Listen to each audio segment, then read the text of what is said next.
Hi, it's Steve. Today we'd like to show you how to change the spin or drive tube on your top load washer. It's a really easy job. Let me show you how we do it. Now, to change this part, we will have to first of all remove both inlet hoses, hot and cold. We'll also need to disconnect the drain hose and the power. Then we'll pull the washer far enough forward that we have access to the back and to the front. Now that we've disconnected the inlet fill hose and the drain hose, as well as disconnected the power, our next step will be to tilt the console back. Now, on some models there may be a screw on either side through the front or through the rear, depending on your model. And those models that don't have a screw accessible there will actually have a little spring clip located in underneath these end caps. So taking a thin blade putty knife, we're simply going to press in on that area till you feel the tension of the spring.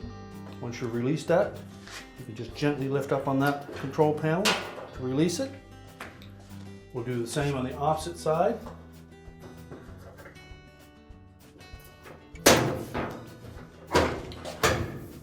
Now, with the control panel released, we're simply just going to tilt that completely back. Then our next step will be to disconnect the harness to the lid switch. So locate that, lift up on the locking tab, and remove the harness connector. Now, once we've done that, our next step will be to release these two clips that secure that back panel and chassis to the actual cabinet. So you'll need a large flat blade screwdriver to do that. And we'll take that blade of that screwdriver and go down into the opening that is closest to the front of the washer. You'll meet the bottom of that clip. We're simply going to just push down slightly and pry forward, and that will release that mounting bracket or mounting clip that secures the back to the cabinet. Do the same thing on the opposite side. Release it from the back panel, and then just set those aside. Well, next we'll raise the lid, and then we're going to tilt that cabinet forward to release it from the bottom back corners and lift it away from that chassis altogether. Now, in tilting it forward, we'll need to clear the water inlet chute that is located just behind the agitator here. So tilt it forward. Once we have it tilted up enough, simply walk the two front corners towards you, grasp that cabinet, and lift it away. Now that we've done that, our next step will be to remove the agitator.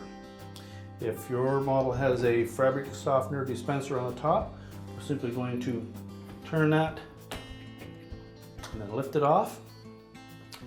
Then you'll be able to see a bolt that is down through the center, and using a socket and ratchet will remove that bolt. Now that we have the fabric softener dispenser removed, you can look down in through the center of that agitator and you'll see a 7/16 hex head bolt. We'll remove that next. So with a socket and a ratchet, you'll need to grasp the barrel of that agitator to keep it from moving.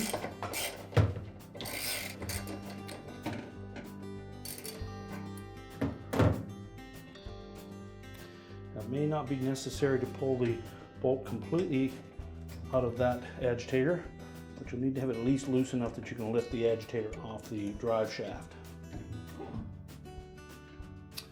Now we'll just pull that completely out. Now next we can remove these two pieces here. There's a metal clip and then a plastic one that sits below it. Just take note of the shape of that. One end of it's going to fit down into that opening.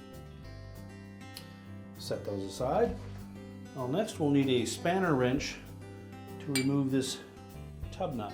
The spanner wrench has the points that will sit down into those grooves. Then using a fairly heavy hammer, we're just going to loosen that.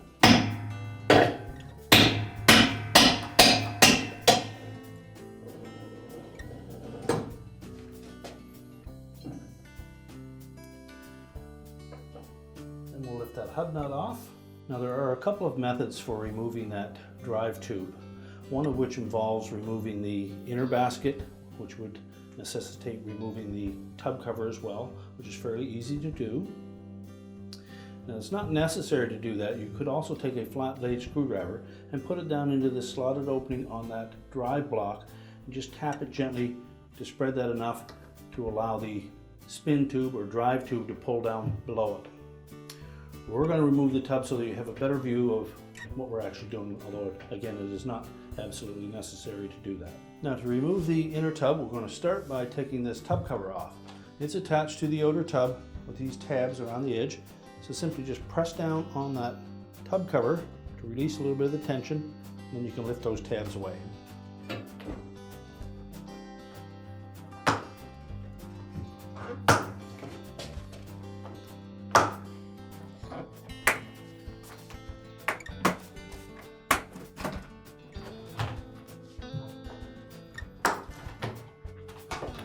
Once you release them all, we'll lift that tub cover off and just set it aside. You should be able to rock that inner basket easily on that drive block.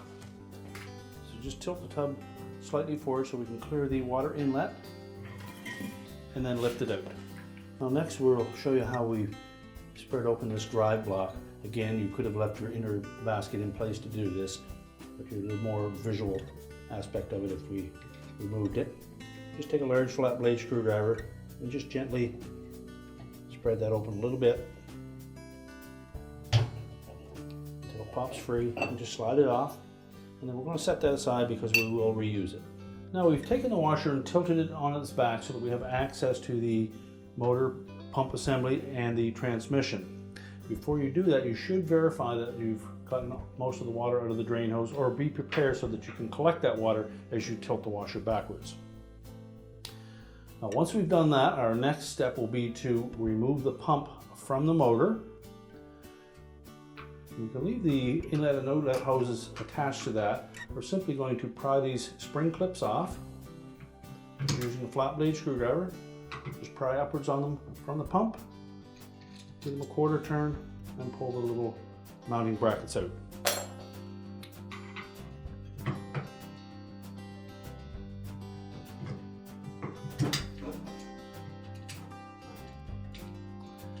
And set those aside. Simply lift the pump off of the motor, and you can tilt that back out of the way. Now next we'll have two more clips that secure the motor to the motor mount. There may or may not be screws that secure those clips to the motor. If there are, simply use a 1/4 inch nut driver and remove the screws, and it's not necessary that we reinstall those when we put this back together. Again, we'll use a flat blade screwdriver. We're just going to pry that spring clamp loose, pivot it 90 degrees, and we can lift it out of the openings.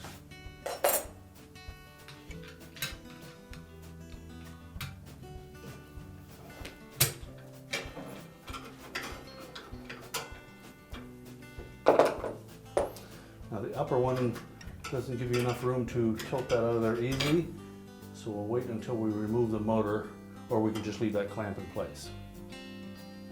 Next we'll remove the harness connector to the motor.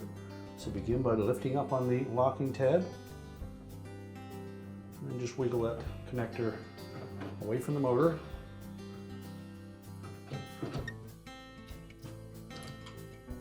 And then let it lie free. Now next we'll remove the clip that secures that wire harness to the transmission. You can either slide those tabs apart from each other and pull the wire out that way, or it's easier just to depress the arrowhead fastener at the back and slide the whole clip right out of that transmission.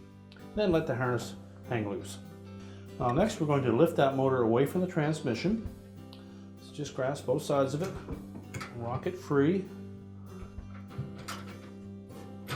and lift straight up on it. You'll see on the bottom of the motor there is a triangular shaped drive lug and then 4 posts.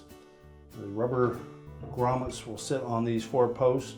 Obviously 2 of them have stayed here. The other 2 will be still remaining on the mounting bracket. We'll see that as soon as we remove this motor. We'll set that motor aside, and we can leave those 2 grommets in place. We can then lift that spring clamp away from the motor mount. set that aside. Now, if you wish, you can remove this motor mounting bracket from the transmission, but it's not necessary. So we're next going to remove 3 bolts that secure that transmission to the bottom of the tub assembly. So using a ratchet and a 1/2-inch socket, we'll loosen those bolts.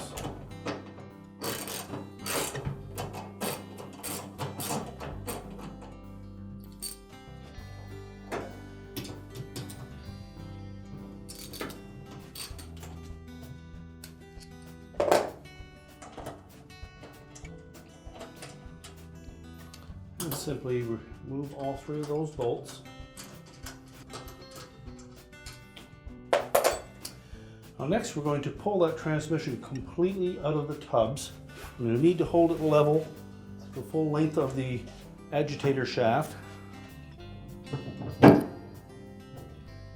make sure you support it.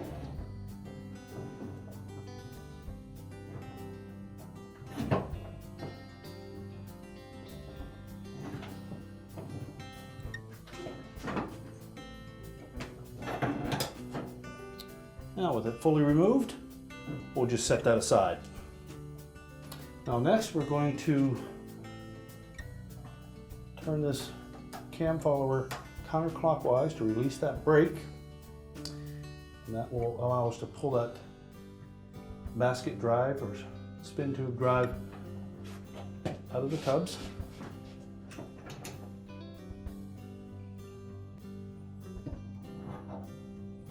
And just carefully pull that all the way out.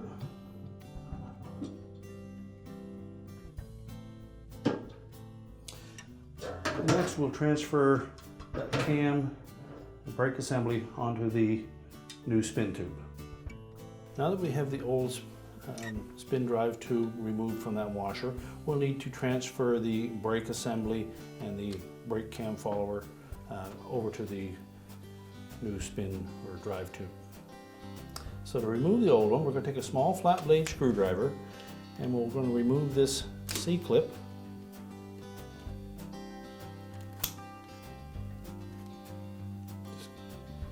Get the blade of the screwdriver in there enough that you can pop that out and remove it. Then we're going to slide that brake cam follower off of the assembly. And next we'll remove this E-ring that is on the pivot point for the 2 brake shoes.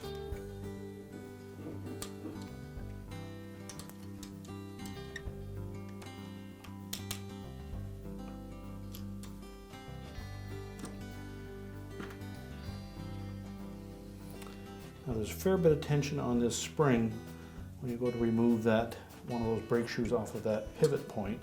You'll need to have a firm grip on that. I'll also suggest wearing some protective gloves.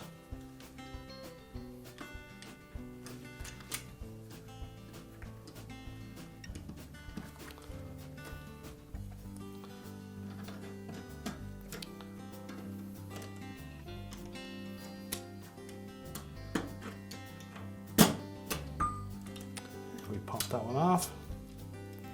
You can actually disengage it from the spring. Set those pieces aside and simply lift the opposite one out. Set that aside. The center cam and spacer, remove those. And you may also have found a plastic spacer on the top side of that spin tube. So remove all of those. At this point you can discard the old spin tube. Take our new one. We'll start by setting that plastic bushing in place.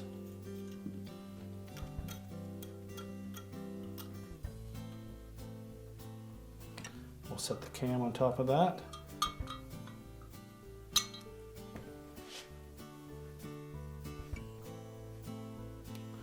And we'll take one of the brake shoes, the lower one. Set that in place. We want to make sure that we engage the edge of that assembly into that slot first. Pivot it around and set it over the pivot point. We can assemble our spring, putting the tube through the center of it, slide the end caps on, then line up the slotted opening in that end cap onto that spring. Do the same on the opposite side.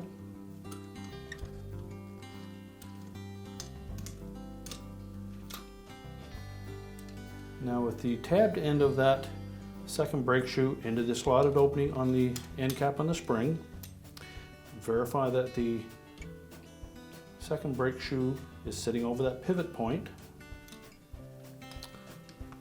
We're basically going to compress that spring with the palms of our hand while pulling that top portion with the hole in it around and lining it up on that pivot point.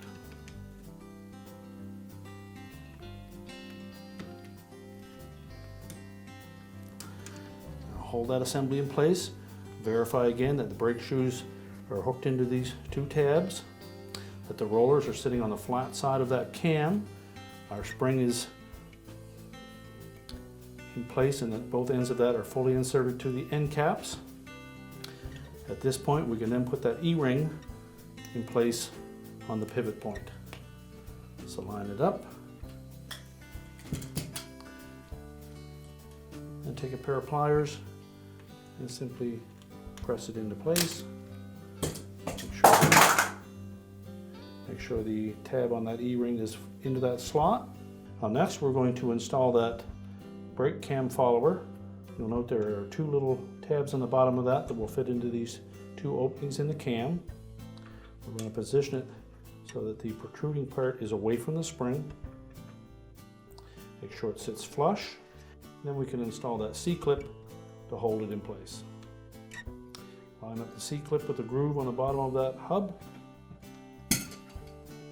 and using a pair of slip joint pliers, just carefully grab the edge of that C-clip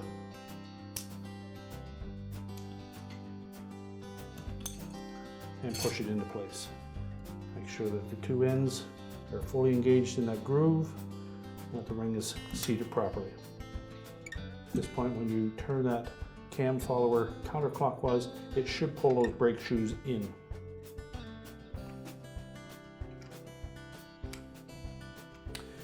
Now we'll tip it over. We'll install that plastic sleeve on the top side, and now we're ready to install the new spin tube assembly into the washer. So next we'll take that new spin tube assembly. First of all, make sure that there is no debris on the outer surface of that, and also take a quick inspection of that tub seal to make sure that there's no signs of any leaking there, and if so, you'll need to remove the outer tub and change that seal. So all that's good. We'll simply slide that carefully into that opening.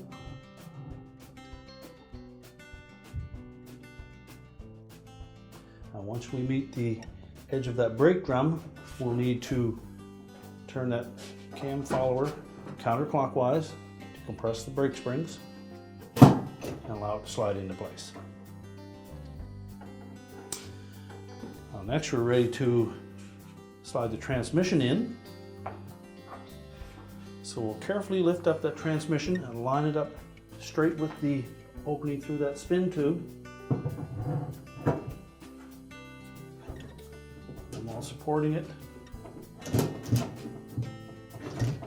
carefully push it all the way in. And make sure the three mounts for the bolts line up properly and are sitting flush. And we'll then install the retaining bolts.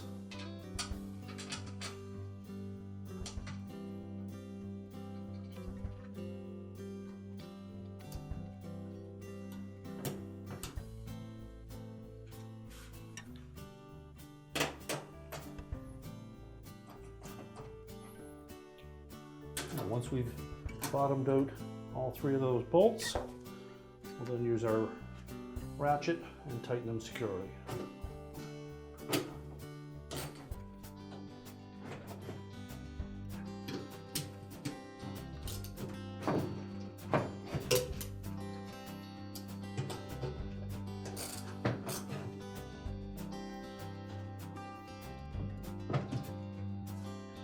Now, before we install the motor, we need to first of all make sure that we line up the rubber mounts into the proper openings. And also, we'll need to line up that drive lug with the rubber cushion that is part of that drive block assembly.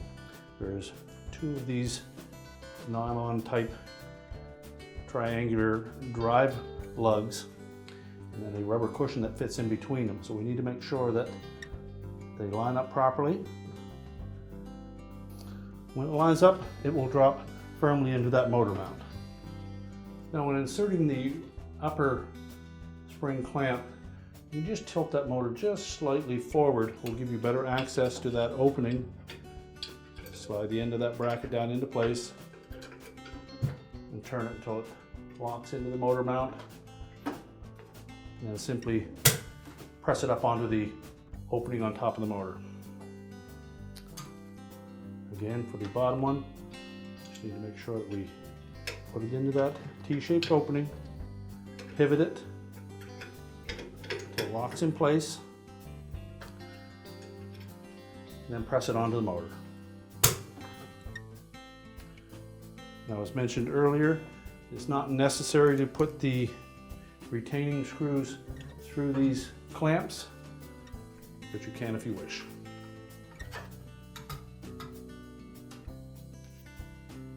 You've noted that we have a cloth covering this metal edge on the support below the tub. It's fairly sharp, so we need that there until we're completed our repair.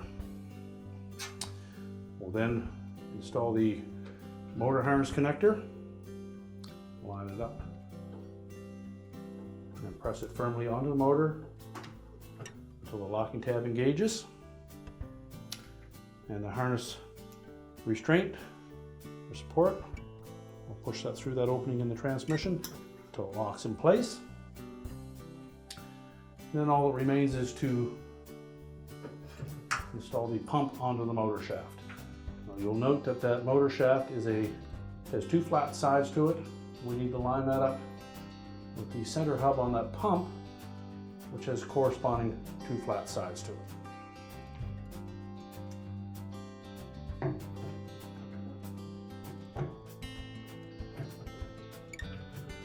When it's lined up properly, we then want to make sure that the four legs of that pump sit firmly into the openings on the top of the motor. We'll then take the shorter of the spring clamps, put them into the slotted openings, and clip it over the top of the pump.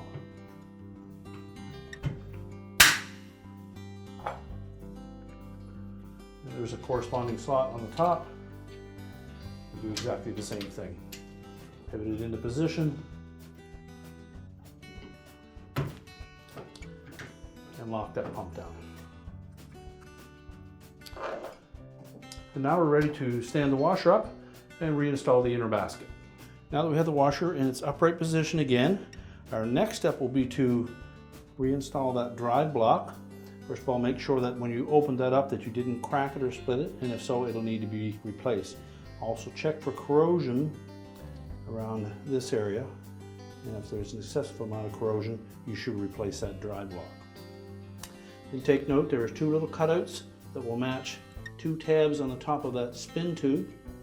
So when we set that down, we'll want to rotate that till those line up, and then just press it down into place. That will lock it to the spin tube. Now we're ready to put the inner basket in place.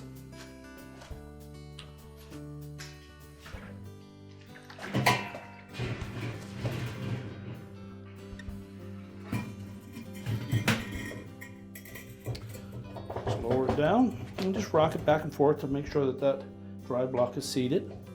And then we can put the tub nut on. Now again, with the tub nut, make sure that it's not heavily corroded, and we're going to put the beveled side down. Start the threads by hand, make sure that we don't get it cross-threaded.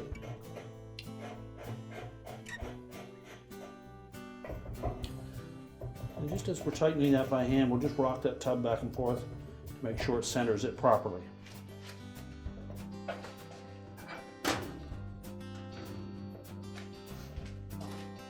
Then line up the tabs on our spanner wrench and tighten it securely. Next, we'll install that plastic guide into that opening and the spring clip above it. Now we're ready to install our agitator.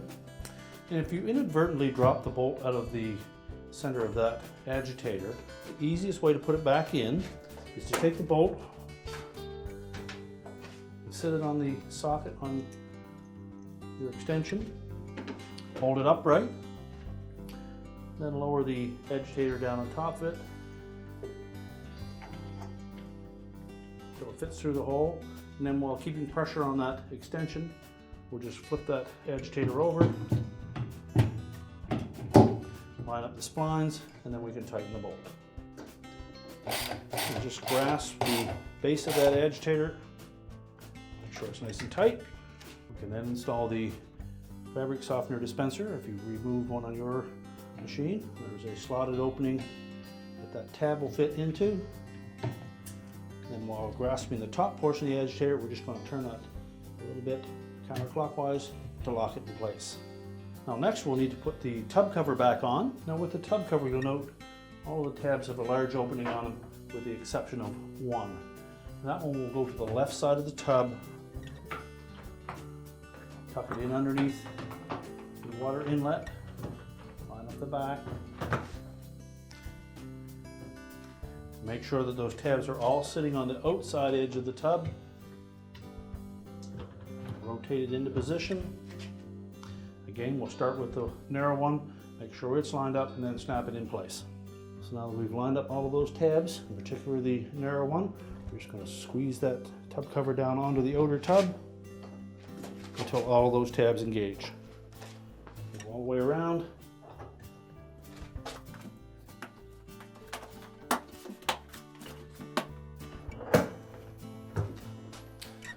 Now with all of those in place, we're now ready to put the cabinet back on the washer. Now when installing the cabinet back onto the base of this washer, we need to line up a couple of things. First of all, there's a tab all the way across the front, which is actually the cabinet that is folded back towards the back. That is going to fit underneath the base frame. As well, there are two slotted openings on either side of the cabinet, one towards the front, one close to the back.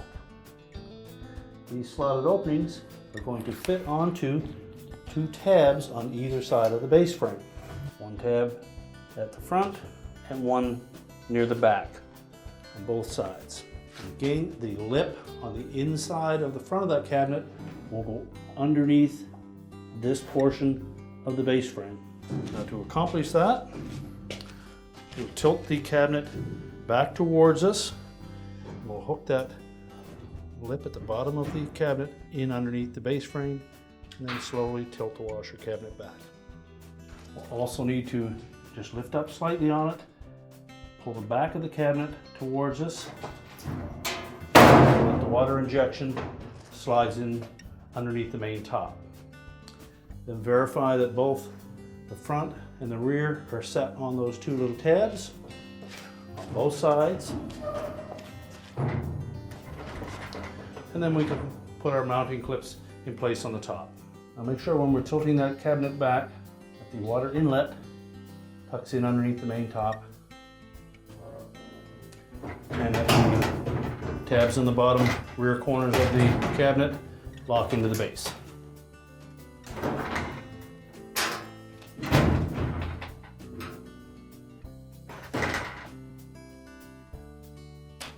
Now next, we'll take the mounting brackets for the main top attached to the rear cabinet. We'll put the straight edge into the rear of the cabinet. Then we're simply going to press that down into those openings and that will lock it in place. Do the same for the opposite side.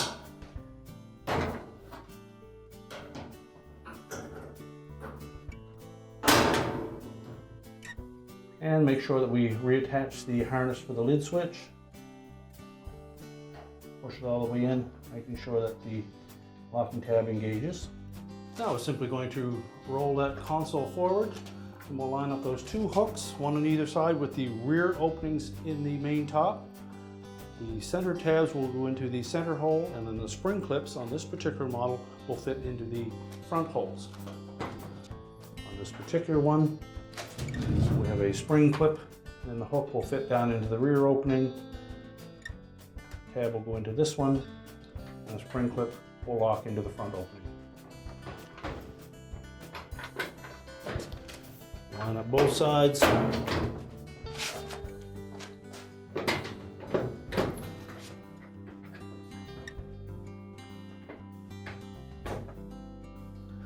Then simply press it into place.